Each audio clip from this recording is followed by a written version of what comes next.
urban is not so much a physical space, but rather a condition created by a network of elements, discrete bodies. What is urbanity? Urban is the scaleless meta-apparatus spanning from the body to the planetary. What is the status quo of urban life? What are the socio-economic conditions that exist under the urban? What are the origins of how we understand the concept of urban life? The urban is, at its best, a fruit of diversity, inclusion, opportunity, and chaotic discipline. At its worst, the urban is a machine of control, dominance, and surveillance, puppeteered by those with power. Urban life is dynamic, not static. The history of urbanization reveals how cities grow, but also how they can decline and die from the symptoms of political, economic, demographic, and environmental and other contextual changes. Urban is a continuously shifting and evolving outcome. What is a transport hub? It begins as a place frequented only as a consequence of an attempt to reach elsewhere. Distinctive courses of human paths intersect in this place of transition. However, despite the individual's fleeting need to get from one place to the next, the construction of architecture lends the facility a physical presence. At our core, humans, along with our reactions, are driven by emotional logic and illogic. Trauma, safety, health. Psychological patterns and responses are crucial in understanding the dynamics of an urban space.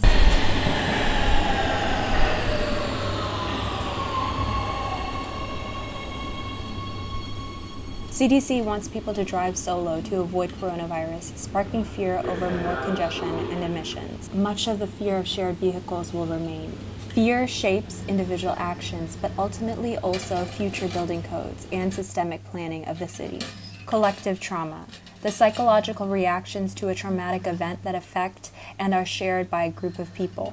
Pandemic, an outbreak of a disease that prevails over a whole country. This crisis can open important opportunities to reshape the public transportation. We need to work to find new revenue sources. We need to work to improve high-quality buses and transit infrastructure. We need to be more. But collective healing is also about shifting the historical patterns and psychologies around our culture that have harmed our communities. We can create space, platforms, expressions, and experiences that foster healing for ourselves and amongst others. Gender roles, race, local identities. Our healing is essential, our healing is political, our healing is protest. Healing is a collective process. As we're experiencing that collective trauma right now, it is critical for us to find, build, cultivate, and sustain the communities that will refuel our lives with harmony and balance. How are these urban conditions reflective of a culture defined by gender and racial disparity? Our technology is biased. Bias extends into our digital spaces too. Efficiencies and inefficiencies in transit pathways privileges some activities over others and inevitably privileges groups of people over others. How can we make daily life more equitable across different race and gender groups? Technology, networks. Urban as an apparatus or machine. When thought of as an apparatus, we begin to think of urban as its own separate entity, not just a collection of separate parts, but something new entirely.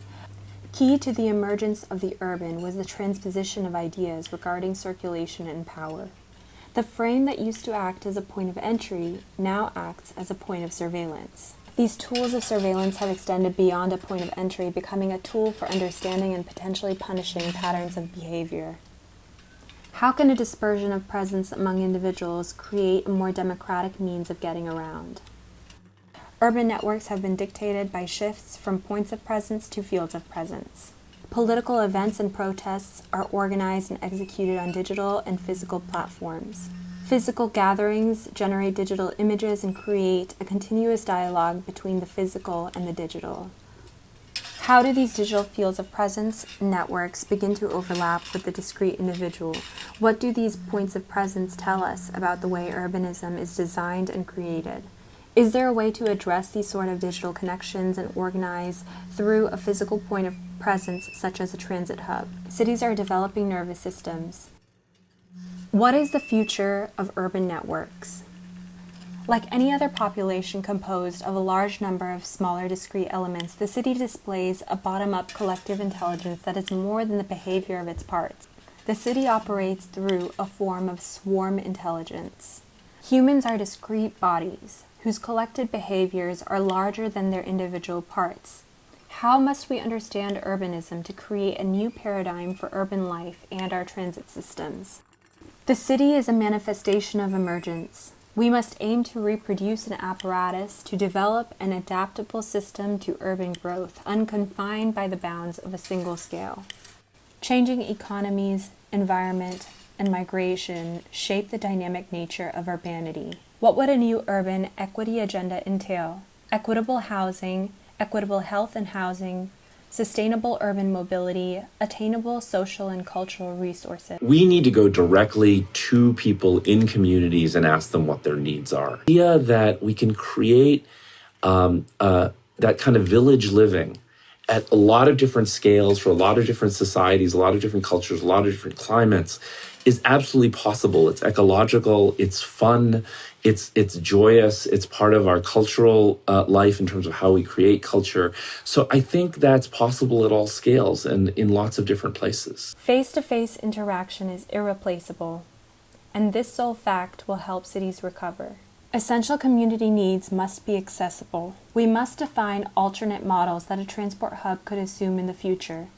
A. Transport nodes disperse, privileging access to essential goods such as supermarket and/or healthcare services. The urban space, a place of intersection, diversity, and positive social friction, is split between the physical transport hub and the shared digital space. We can begin to understand the transport hub as a space to distribute healthcare services, essential goods, and screening checkpoints. Then, in the event of a pandemic, screening processes can inhibit spread of infectious diseases. The subway station can be characterized as a momentary pause in a dynamic subterranean network of information and transportation composed of bodies, machines, noise, transactions, routine movements.